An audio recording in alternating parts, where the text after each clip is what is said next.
Hello and thanks for joining the Tuesday edition of Journalist Hangout. I'm Ayodele Ozubakun. Today on the program, Inspector General of Police goes tough over extrajudicial killings, vows to punish DPOs, area commanders. Magnus Abe drops governorship ambition, insists on rebuilding Rivers APC, and later on the show, Borno State Governor Kashim Shettima says only a fool will say Boko Haram has been crushed. I'll be hanging out with Babajide Kolade Otitoju and Wahid Bakare. So if you're ready, let the hangout start now.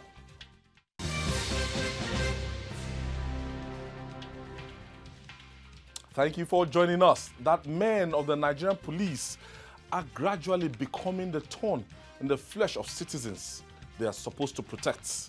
Is a sad narrative in our polity. Worried by the endless incidents of brutality and killing of innocent Nigerians by the men in black, the Inspector General of Police, Mohammed Adamu, who was in Lagos on Monday, warned policemen to put an end to the ugly trend. IGP stated that supervisors, divisional police officers, DPOs, and area commanders will be held responsible for any manhandling of weapons leading to the death of innocent people. Let's give you the reports of his meeting with men and officers of the Lagos Police Command here in Ikeja.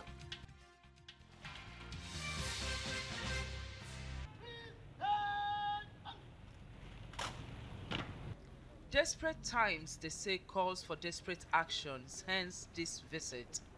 Without wasting time, the commissioner of the Lagos State Command set the tone for the meeting. I'm 100% sure that what we are going to hear from the IG this morning is going to add to all the measures that have been taken to ensure that we have stopped this known by our officers.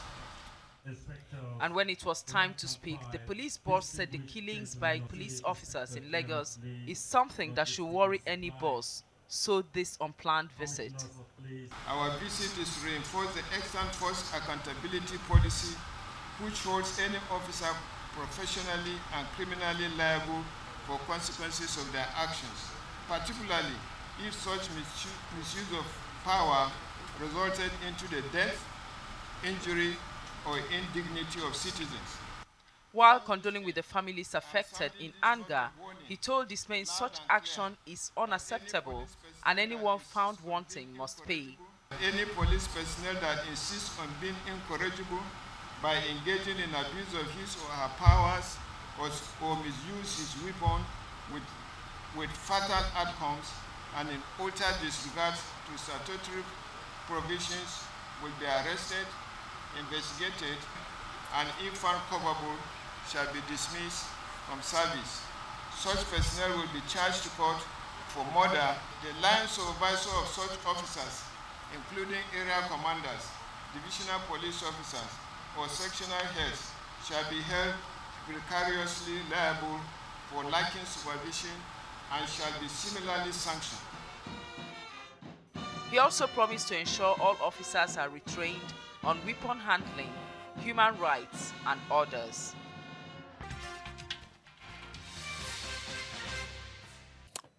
The Inspector General of Police there, Adamu, Mohammed Adamu. Babajide, the last I read on Friday nights around Apapa, a young man and his girlfriend. In my area, Ajegunle, Abi? They were coming back from a nightclub and they were accosted by these police officers and they asked them to stop and they didn't stop. And the next thing was to tell them, and when they got to their destination, these police officers opened fire, killed the lady instantly. The guy had a bullet wound in his head. I think the guy is still recuperating in the hospital. We have killer cops, trigger-happy killer cops all over now. And a lot of people have been talking about even having to examine the level of sanity of some of these police officers carrying ammunition. Yes, I agree that some of these policemen need to have their heads examined. I can't explain why suddenly we see policemen just firing at people at will. If they are so eager to use the weapons that they've been given, then let us send them to Borno. Let them go and fight Boko Haram. That is where they are needed. You are not supposed to turn your gun against innocent citizens. People who are just people who are not in position to hurt you in any way. The boy that they killed, the Colade that they killed, was not carrying a gun. So if you really want to use the weapons that by the grace of taxpayers you've been given, then let's send them to Borno State, because we are here to defeat Boko Haram. No matter what anyone says, let's send them there. They will be useful there. Did the Boko Haram not overrun the #1 training facility of the police in Goza? Goza. Shame. What happened? Were they able to stop them from overrunning the mobile police training facility in Goza? And so the police officers got They missing. couldn't. No. Till today, those 14 police officers that were taken prisoner, nobody knows how they ended up. So some of these trigger-happy guys who think because they are SARS, because they call them SARS, then they are equal to God. They have power over life and death. We should send them to the areas where Boko Haram is running riot. Borno North. Borno North is in need of people to protect our people. All those dangerous areas. Zari, Metele, all those places. Abadam, all those Abadam local government, where Boko Haram is dangerous. We can send them there. But it's extremely frustrating that between, and that's what the IG said, that between January and April, 4 different cases of innocent people being killed by policemen. Now he's saying that for now, if it doesn't stop, then even the supervisors of those trigger-happy officers will be punished. If the IG can do this, maybe it will bring sanity. Because even these guys, do they still account for the ammunition that they use? Do they still account? Or has the police become so characterized by indiscipline that routine things that were done in the past? Because you must account for the weapons. You can't just expend weapons anyhow. You must account for them. Do they still account? Because if they still account, then those of them who fire at will, they'll just fire into the air for the fun of it. No, some people, when you just see maybe a rich man passing, you make them happy, they shoot into yes, you give them money, you imagine like that 100, yes. Yes. On Allen, one particular day, give you guns salute. they just Even at there was a case of social even version. a man who an Igbo man who had a wedding, and then he invited policemen to give him 21 gun salute. They ended up killing him. They killed him in error. He would still have been alive if not for the excess. What's the meaning of 21 guns? If not for Alasheju, if not for Asheju that he did. They ended up killing him. So this is the thing. The IG is now suggesting that stun guns, which is used in other and developed countries of the world, because what the stun gun does is that a rifle in developed you cannot even see. There was a boy who came, a friend of mine, brought his son from the UK. The moment they got to the airport here in Nigeria, they started seeing long guns. The boy had never seen police carrying long guns before. When you go to Ghana, close to us here, you may not even know that there are policemen. You go to Dubai, you may not even know that there are policemen around, because they just mingle with the people and do their work. Our own policemen, they will let you see them. Long gun. And then they will be carrying those their long rifles that they use to kill innocent people. Use those rifles to kill Boko Haram. They deployed people the other day to go and fight. They said no, they don't want to fight. As if it is only policemen, it's only soldiers that are meant to fight Boko Haram. Ideally, the police should be leading the fight against Boko Haram. Because it's an internal something. Ideally, because it's internal security. But that's not what we are seeing. So maybe stun guns. Now, if the IG can invest, get the government to bring in these stun guns, let them take away for patrols. Just what you said, for patrols, those stun guns can be used. It will immobilize you, waking your muscles for some time, but it will not kill you. That way, if they need to arrest you, they will still be able to arrest you instead of just killing people. Every time they fire, I think that even part of the problem is that some of them are defective in weapons handling because they may not even be out to kill. Why? And they will end up killing people. I sometimes, some of them, they act under the influence of alcohol and even drugs. That I know. Because sometimes you'll be talking with a policeman very early in the morning. He's drunk. And his mouth is smelling. He's drunk. As early as 8 o'clock, I was coming to work the other day. Won't stop me. Say, good morning. Open your boots. Let me see. And as I disembarked, say, wait till you get there. As he was talking. Well, it's quite unfortunate, but I think this extrajudicial killing by police did not just start today.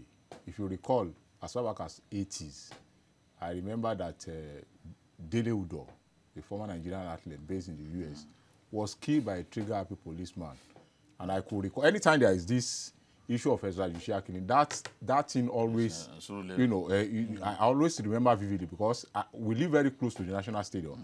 And I could remember that early morning when some athletes, in tracks and suits, filed past in front of our house shouting, kill and go, kill and go, kill and go. It was killed by a riot policeman, the one we popularly call kill and go, Mopo. We also recall that in Kontamo on Lagos Island, there was the case of the Daudu brothers, yes, two siblings that were killed the same day at the Plank Market that led to a serious riot. Also in the 80s. So it has been like that, but it has escalated now because the level of discipline has drastically reduced. If not, why will early in the morning you see a policeman, reeking of alcohol as early as 7?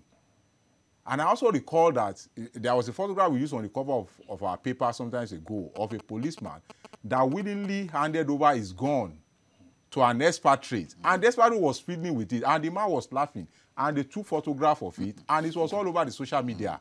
And you continue to wonder what manner of police do we now have in Nigeria. But you also need to ask, what are the consequences for the past action? If it didn't happen, it didn't start today, it has been happening in the past. What has happened to those policemen that were found wanting in a similar manner?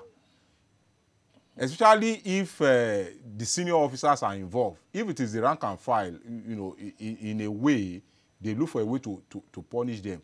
And I've also seen a situation whereby a DPO, that's why I'm even happy with the position taken by the IG, that henceforth, if any policeman is found wanting, the immediate supervisor we answer for it. Yes. It happened in Ekiti. I think it was 2003. There was one engineer, they call him Engineer Fakponda. He was with his friend at a beer parlor, and before you knew it, policemen came there, and they shot the poor guy, they killed him. And they even lied that he was a member of a robbery gang, that he was killed during the exchange he was killed during the exchange of gunfire. And the parents were now in a dilemma. They have lost their son. And they are now battling on how to save his name. Yes. Because a lot of people stood up, said, no, we knew this guy. He was an engineer. This is where he worked. This is where he was working. This is what actually happened. And the DPO of that police station at that time, I've forgotten his name, he stood behind his boys. He insisted that the guy was an armed robber. Until when the Ekiti State House of Assembly stepped in. And there was this investigation, and it was discovered that he was actually killed for no just cause. If there was exchange of gunfire, at least there will be traces of that. Nothing was. There was enough evidence to do that. The guy was shot at close range.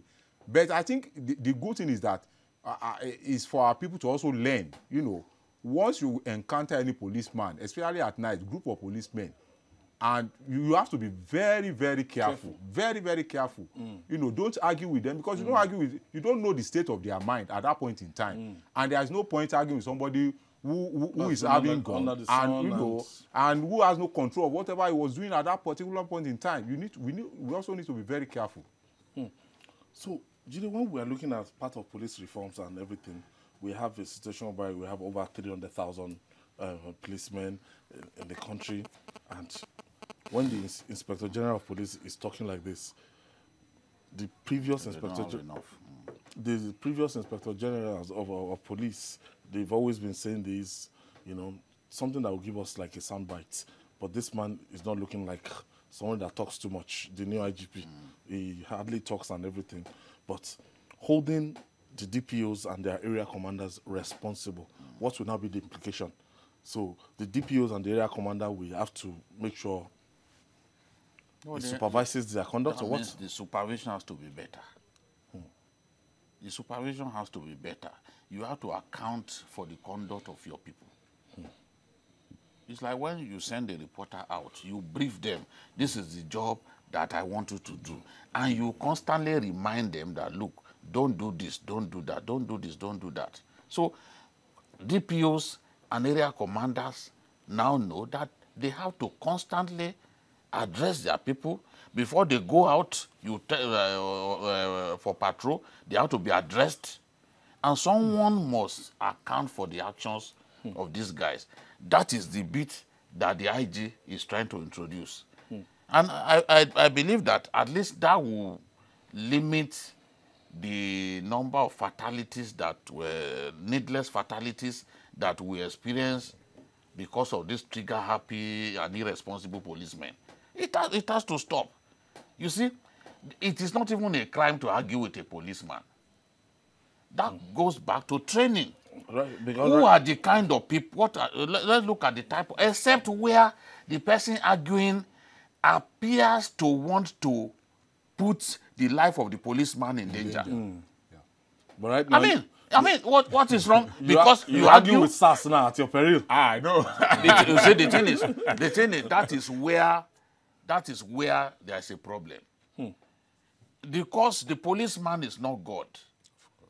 So nothing says you shouldn't be able to argue with an individual that is not God. Even God, when we are praying to God, we say, God, you know that I serve you faithfully. Do this for me. You are reminding him, not because he doesn't know. So a mere conversation between you and a policeman should not lead to your death. Even if you abuse him. Where there is training. Look, we see in other countries of the world, people embarking on riots. They fire tasers at them. Water cannons at them. They even carry them. Sometimes they carry them off physically. You know, to arrest them. They don't shoot them. This is where we open fire on protesters. Because in any case, human life amounts to nothing to us and to a lot of our leaders. For some of our leaders, those of them who are irresponsible, human life is nothing. So even they will encourage police to open fire on protesters, and they will call themselves leaders.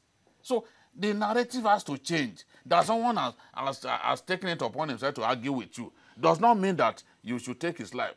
Because you can't create a human being. You are not God. And every time they kill an innocent person, they will go and frame that person up. In death, they will frame him up. They will lie against him. Remember the case of the doctor that was killed. And they tried to make it look like the doctor was an armed robber, this and that. They can even put a gun on your chest. They'll just look for exhibits. Yes, they can put a gun on your chest and say they recovered it from you. Exhibits. You know? As much as I appreciate the police for constantly bringing out the bad eggs amongst their ranks, there is still a big problem that we have. There are still so many bad eggs in the police. We must find a way to show them the exit door.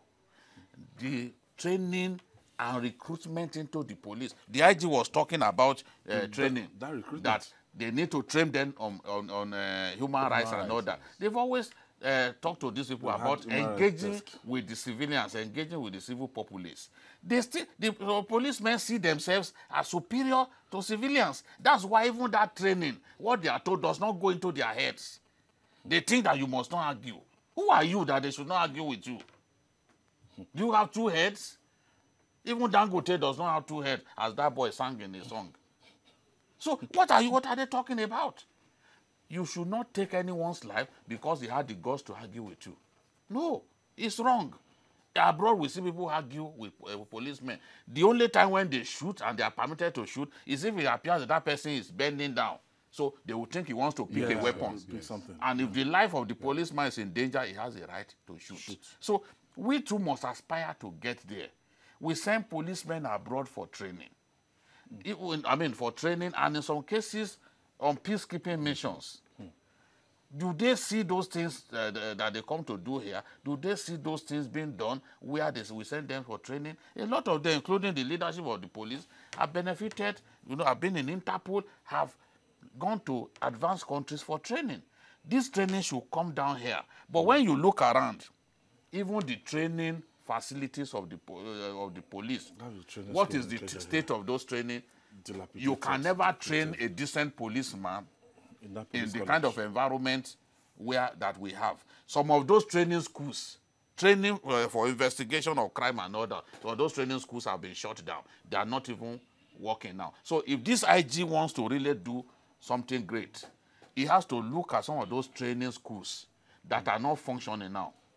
Training schools that are not functioning for the police, revive them, and try his best to change the psyche of the police and make recruitment into the police not just regular, but the right people, not never do worse, not people who are not better than armed robbers. Former armed robbers. The right people must get into the police. If we don't do that, because some of the people that you see, they are worse than armed robbers, so you've merely given them a gun to legitimize stealing. So there's a lot that we need to do to make the police better than they are currently. What is your final recommendation on this?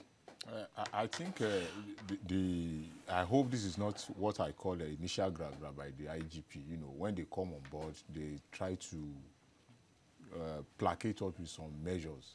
I hope this will not be like that. I think by coming to Lagos, I think he did he the right thing. He has done fantastically well. Right because I can't recall any past IG whereby they will go and visit the family. He has done the right thing. He has done. As we speak, we still have some fantastic police officers among them. I also want to appeal to him that, once those ones are also identified, they should be celebrated. I met one of them during the election, the DP of Meron, Mr. Moses. Very fantastic policeman. There are still so many of them like that. It's just that the conduct of the irresponsible ones are the ones that are destroying others. You need to see his conduct on that day. You know that this is a refined policeman. There is no doubt about it. As those ones are being punished, let us also look for a way of rewarding those that are doing good among them, as a way of encouraging others that if there is reward for excellence, there is also punishment for wrongdoing. All right. Still to come. Magnus Abe drops governorship ambition, insists on rebuilding Rivers APC. Stay with us. It's still Journalist Hangout. We'll be right back after this breather.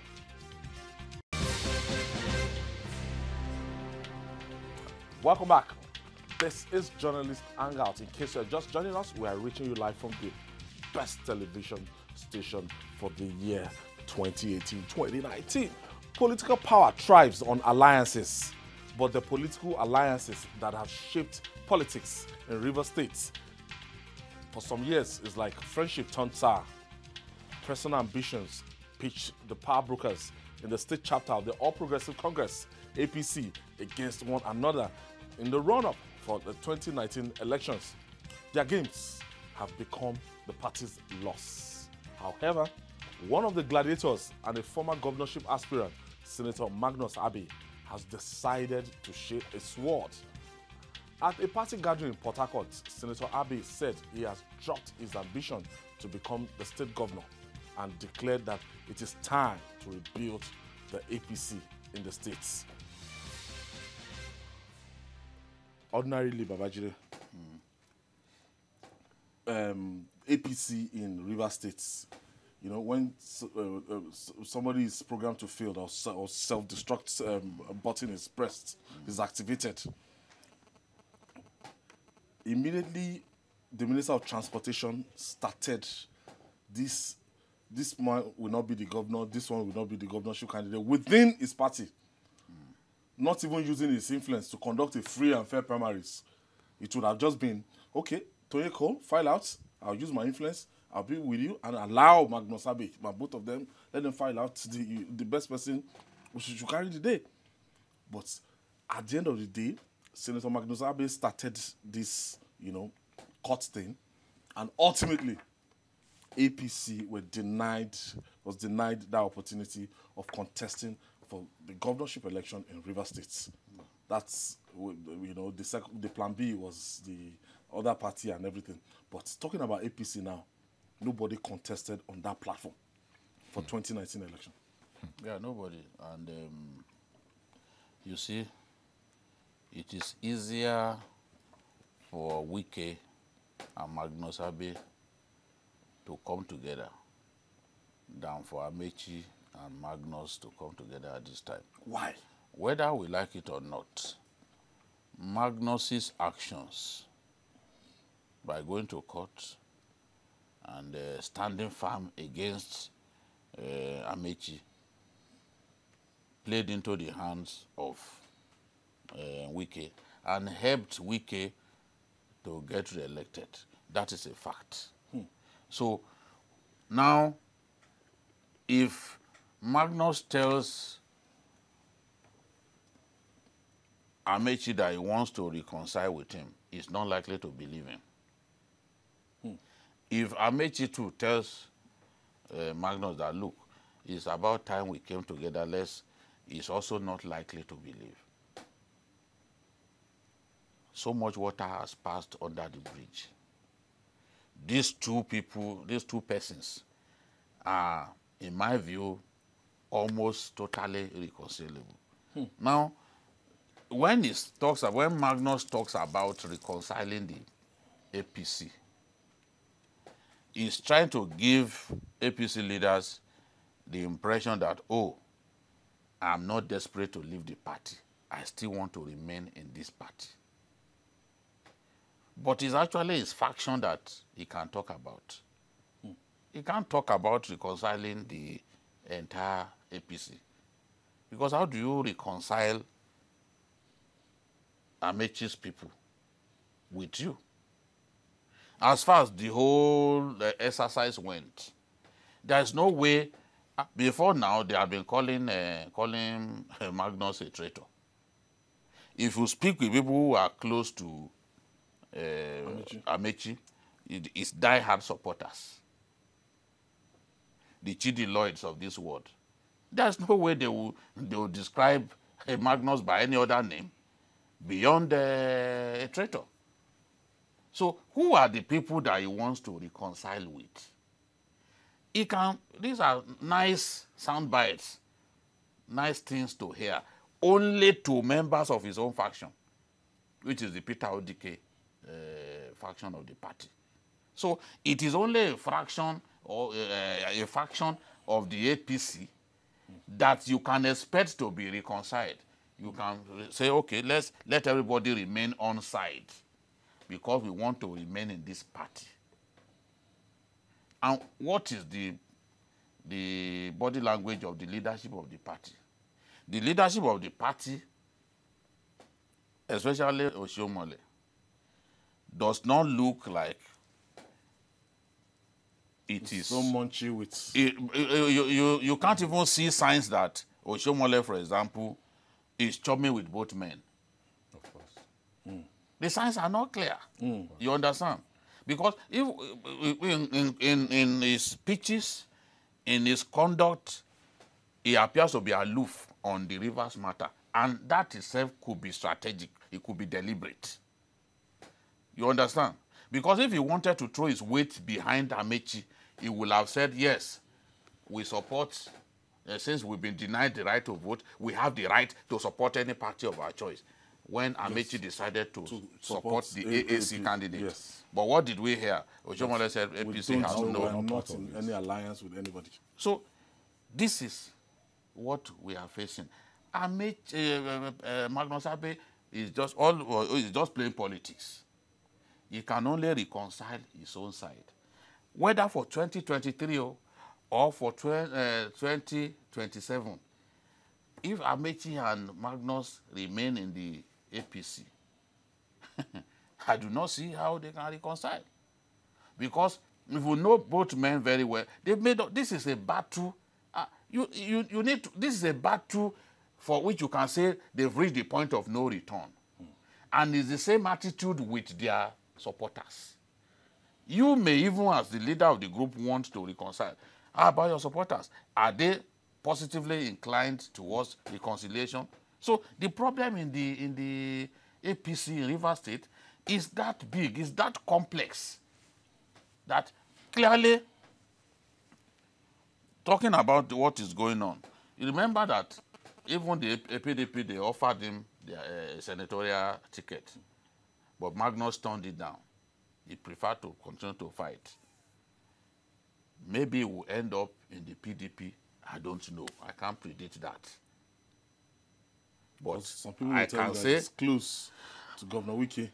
Well, those are conjectures. People have no valid evidence of that because he is being also very careful.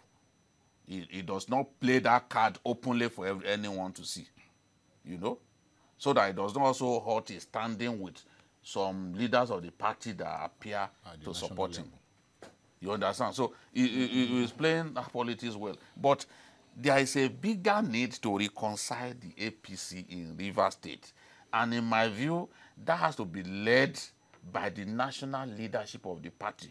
Call the Prince Wills, Toye Prince Wills of this world.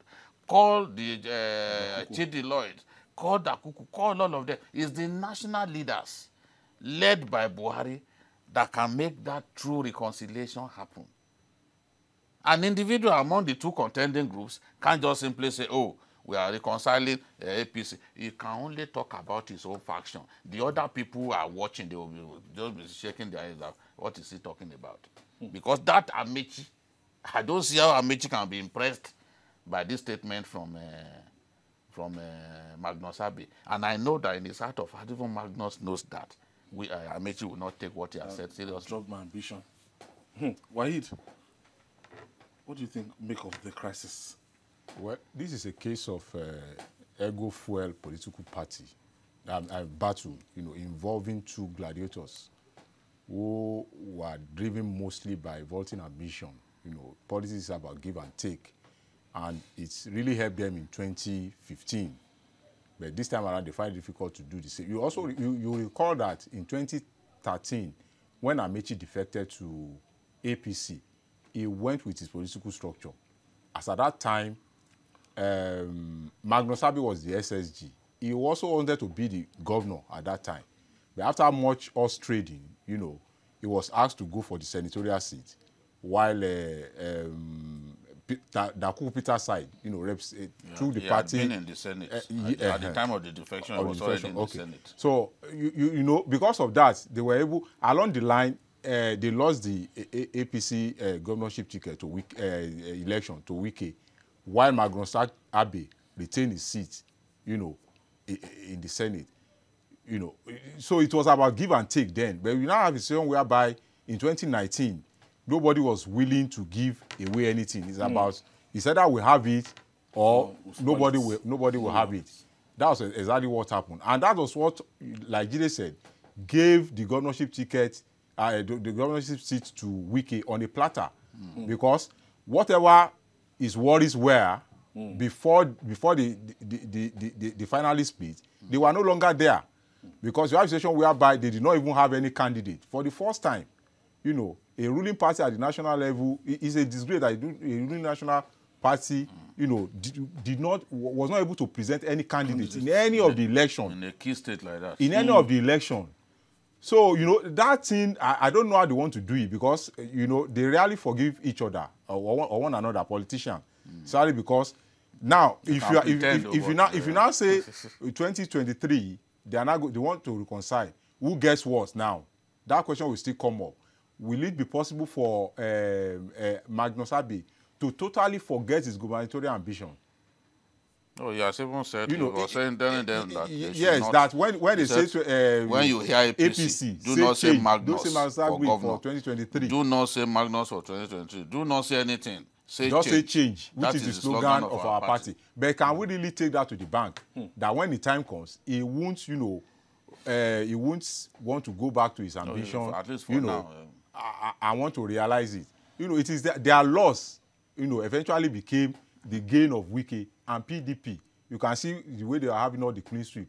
I'm very sure if they have put their house in order, there is no way they wouldn't have been able to get some things here and there. You know, maybe in worst case scenario, they will get maybe one Senate. Then they will also get even before the election, they had more than one. so they will even get they lost an opportunity. House of Reps. But this time around, they did not have anything. So because two people find it difficult to reconcile and say, okay, in the spirit of politics, let me take this while I'll trade away with this one. Nobody was willing to do that, and that is a costly mistake on their part. I don't know how they want to do it in 2023. You know, how they want to reconcile. Babajide, well, a lot of people will tell you that the kind of politics that they play in River State, as in covering election, that is the most dangerous thing that can happen to any journalist and everything. That all this noise, all this is just about Rotimi Amaechi, Nyesom Wike, and Magnus Agbe. They were one before in one house. Magnus served as SSG to Amaechi. At a point in time, Wike was the chief of staff to Governor Wike, to Amaechi. And why is it so difficult to reconcile this man? I used to be in the same camp before, working together. No, it's still interest. Politics is an interest-driven game. But there's a limit to which you can push your interest. Because you have to also look at the collective, look at other people. So if you stick strictly to your own interest, you are not prepared to entertain dissenting voices. You are not prepared to entertain the interests of other people. You are going to leave yourself in an unmanageable situation. This is what has happened. And the leadership of the party also couldn't find a way to resolve things. Because we've seen conflicts in the past arising from primaries, from this, from that. But parties will find a way to reconcile aggrieved parties. And aggrieved aspirants and say, look, forget it, we'll find something for you. But that didn't happen. I think that at some point the APC thought that it could still find itself on the ballot through the judiciary. But that was not what happened at the end of the day. And even the attempt to get the Supreme Court, to get the appeal court, and then the Supreme Court to reverse themselves, didn't happen. So that's why we find ourselves in this situation. Chances are that if Amaechi and Co, if they had come together, yes, PDP owns Rivers. PDP, but my view, I'm not saying that if they had come together, they would have won. You understand? But the conflict made it easier. Honestly. That is the point that one is making. One is not saying, oh, even if they came together, that they will have defeated Wike, you know. But the conflict made it a lot easier because there was no need for him. Magnus contested a senatorial district under yes, and he won the APC. Yes, he won easily. He won a senatorial district. Yes, with the first time of Wike. And so this and coming at a time when even they had two senators. You know, one was taken away from the PDP through the courts. That of Sekibo was taken away. So there are two senators. So this was a good opportunity to face Wike squarely.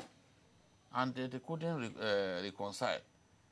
So, and as we're talking now, look, maybe in 2023, the attitude will be let this thing go to the riverine areas of River State, maybe Ogonis, will benefit.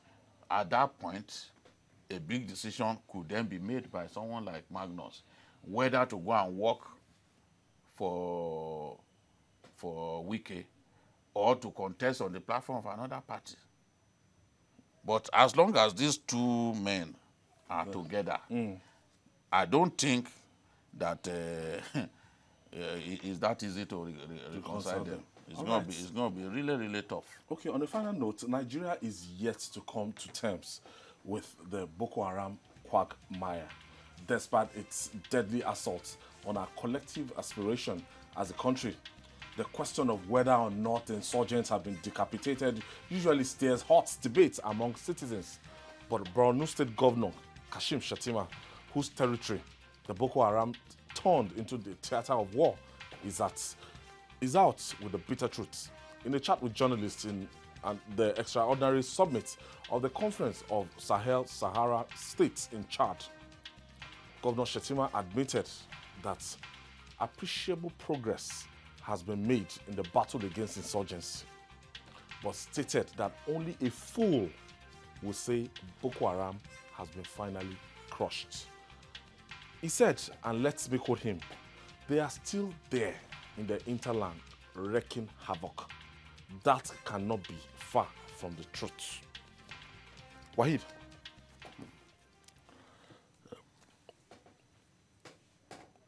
This government declared that Boko Haram has been technically defeated as far back as 2016.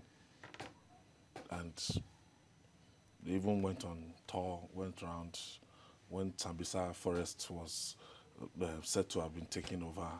No, it's a small part of Sambisa. Camp Zairo, that's where the Shekau led this thing, even got the Quran and everything, came to give the president. But after that time, what we've seen, what we've witnessed, the bloodshed, might even be more than what has happened since 2009 when they started their operations. I think it was a grievous mistake on the part of government at that point in time to have come out to say that they have been technically defeated, because events thereafter, had proved otherwise. Even as recent as Sunday, which coincided with the 5th anniversary of the attack on Chibok town, there was still an attack in an area in Chibok. And if you look at it, this year alone, we have had series of attacks. January 14, there was attack on Iran, in which a lot of people were killed, even though they took over the army base. They overran the army base. They killed a lot of people. Even initially there was denial, but later on, we got to know that this thing actually happened. And before then, there was other series of attacks. So how do you now explain a situation whereby an enemy that is capable of, taking over a military base, overrunning a military base? How can you now say you have technically defeated such enemy? We have said it over time that terrorism is like an ideology. The more you kill them, some people will come up. Because those that are there now, they have indoctrinated some people, they have brainwashed them. You also recall that there was a time that young men were being lured into Boko Haram through loan. They give them loan in return for their loyalty. And a lot of young boys were recruited, along the line. So when you are fighting terrorism, the idea is that you keep your eyes on the ball at all times. You behave like the motto of the Boy Scout. Be prepared, because anytime. Terrorism is about surprise. They want to surprise you. When you least expect, that's when they will strike. So if you are the type that, if you are designing yourself to feel that, we have technically defeated them, you will be caught unaware, and the kind of destruction, will be very, very devastating, which is what we have been witnessing, in recent time. Keep fighting.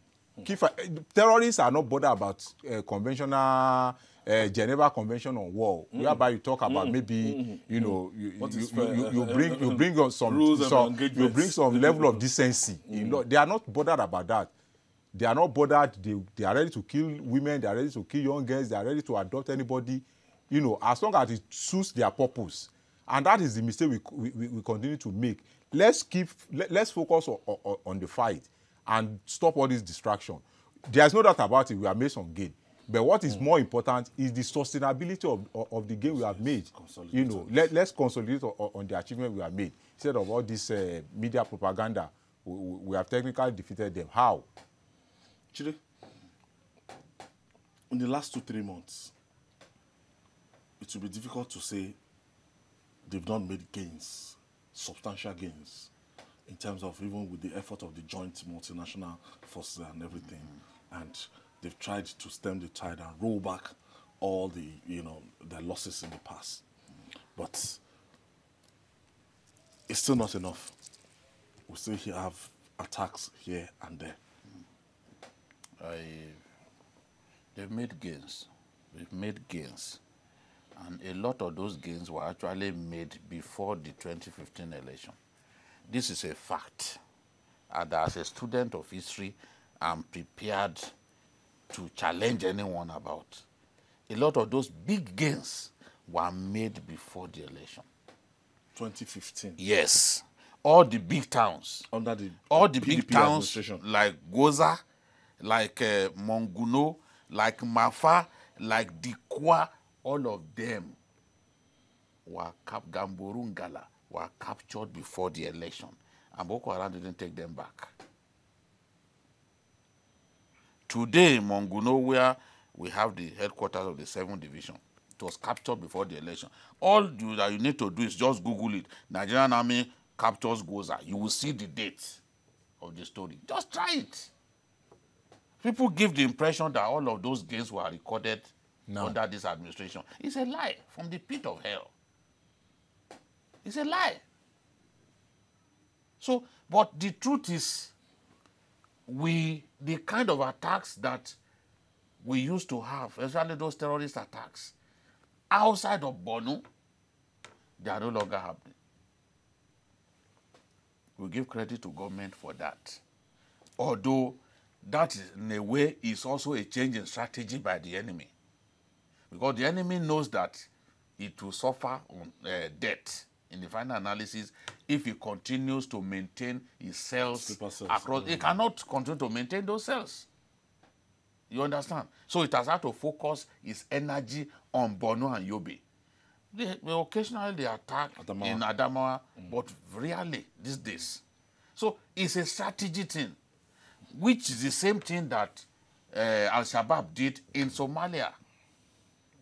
Because Al-Shabaab facing certain destruction by the AU-led peacekeeping forces, led by Kenyan troops, decided to just hold on to a small part. Before, they were like Boko Haram too before now, trying to be everywhere. Yes. I mean, this is the fact. We have to understand the strategy of the enemy. When we praise ourselves to high heavens about this battle, we must admit the truth on certain matters. That is what this governor has just done. Because he knows he will be deceiving himself. Shetima has rebuilt communities that Boko Haram will go back and destroy. He knows that in Bama, he rebuilt Bama, went back, rebuilt again. So he will be lying to himself if he says, oh, all is well. And you go to a foreign country where you need their support. You need their support to help you crush an enemy. You then go to that place to lie. You can even lie within Nigeria because you think Nigerians, a lot of them do not know what's going on in those areas. But the Chadians, they are our neighbors. And we need them desperately. I've said it repeatedly that if we want to win the war, we must bring them into the conflict so that they can assist. So that they too can police their borders. And we are doing that now. There's a lot of work being done with the multinational joint task force. Chadian troops are inside Nigeria fighting. Cameroonian troops too, they are doing clearance operations along with Nigerian troops. This is the sort of synergy that I've always asked for. And I'm happy that we are now doing that. That is the only guarantee for defeat of these guys. But the governor said something which, if you will recall, I've always said repeatedly that local government headquarters, Nigerian troops will be in charge. But outside the local government headquarters, you can hardly travel more than 5 kilometers. It's those boys that are in charge. So when they tell you that they are not holding on to any territory, the governor has told you that they are wreaking havoc in the hinterland. Can you wreak havoc where you do not have sufficient strength, where you don't control? So there are times when circumstances will cause us to tell ourselves the truth. We do not lose anything by saying the truth. If Boko Haram comes to a place, they chase soldiers away. In this age of internet and people moving from community to community, you are now saying no, that you repel the attack. And those people now march, the people ran away from their community and went to Maiduguri, and they started granting TV interviews that, oh, Baga is in the hands of Boko Haram. And you expect journalists to keep quiet. So when journalists now talk and they now write the whole story, you go and be locking up a newspaper house. And then Jide comes back from Borno, where he spent Christmas. Not because he wanted to, but just to have information. And now Yozubaku will ask Jide, who is in control of Baga at this time, you expect me to lie? No, I would rather tell God to call me than lie. That this is the situation as at this moment. When you now took over Baga from them, I will be the same person to come out and say Baga has been taken by Nigeria Special Forces. By the grace of God, we will defeat Boko Haram. Going by even what Shetima has gone through. He has wept repeatedly. You saw even the Shehu of Borno. He told the president, he said, look, these boys are still, killing my people. We can't move 5 kilometers out of Maiduguri. For the sake of those long-suffering people, by the grace of God, these boys will be destroyed. Ayo, I saw a picture that brought tears down my cheek.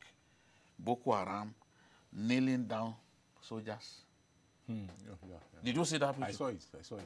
And after a while, those soldiers were executed. I saw it. The line behind them. See, this war,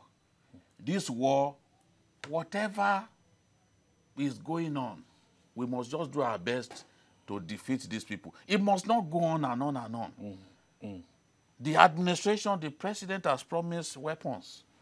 Let them bring those weapons so that we can finish off these guys now. Thank God the Chadians are assisting. They won't give them any respite because they are determined as much as we too are determined. So this is the situation. Thumbs up to Governor Shetima that he admitted it. The interland is in the hands of the enemy. Now we have to flush them out. The army has started doing that in Jakana, around Konduga. They've relocated people from their villages with the intention of mounting a big offensive to flush Boko Haram out of those villages that they control. That is a good thing. Parting shots. Yes, I think they should remain focused. With God on our side, we are going to defeat them. There is no point in saying, oh, this is the timeline. You don't put time when you are fighting terrorism. Just keep on doing it. Keep on doing it. Sri Lanka fought it for 25 years. Yes, now. Against the Tamil Tigers. 25 years. Just keep your eyes on the ball, and the victory will be ours. Victory will come. Victory will certainly come by God's grace. Thank you so much, Wahid Bakare. Thank you so much for being our guest today. And Babajide Kolade Utsoju, thank you so much for always being there. Thank you too. And that's our offering today. Join us tomorrow for another edition of Journalist Hangout. Also watch Journalist Hangout on our platforms showing on the screen. We're also on YouTube, youtube.com/TVC News Nigeria. Our feedback channel is Journalist Hangout at tvcnews.tv. I'm Ayodele Uzuba. See you tomorrow. Bye for now, and God bless Nigeria.